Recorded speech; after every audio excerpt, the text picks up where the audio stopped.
ఏంటి నీకున్న నిరీక్షణ? పరలోక రాజ్యం ఒక్కటేనా, లేదా పరలోకమందు మరి దేనికోసమైనా పోరాడుతున్నావా? పౌలు గారు పరలోకం కోసం కాదు పరిగెత్తేది, పరలోకమందు నీతి కిరీటం కోసం పరిగెడుతున్నాడు.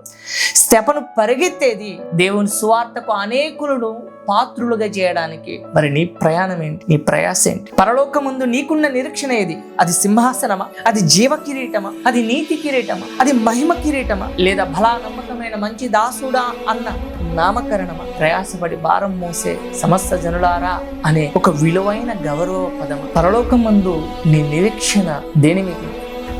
బహుమతిని కొట్టి సంపాదిస్తేనే అది గౌరవం. అందుకనే చనిపోయే ముందే పౌలు అంటున్నాడు, నా కొరకు నీతి కిరీటం ఉంచబడింది అని చెప్పి. మరి నీ ప్రయాసకు, నీ పరిచర్యకు, నీ సహకారానికి, నీలో ఉన్న భక్తి జీవితానికి, నీలో ఉన్న విశ్వాస జీవితానికి పరలోకమందు నీ కొరకు ఉంచబడిన నిరీక్షణ ఏది?